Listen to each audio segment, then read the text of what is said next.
Deep learning is a subfield of machine learning that focuses on training artificial neural networks to learn and make predictions or decisions without explicit programming.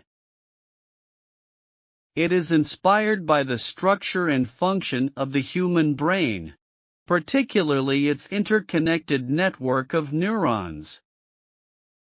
In deep learning, neural networks are constructed with multiple layers of interconnected nodes, called neurons.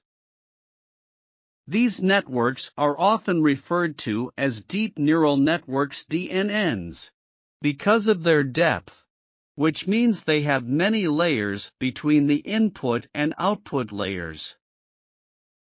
Each layer performs specific operations on the input data and passes the transformed data to the next layer. The output layer produces the final result, such as a classification or prediction.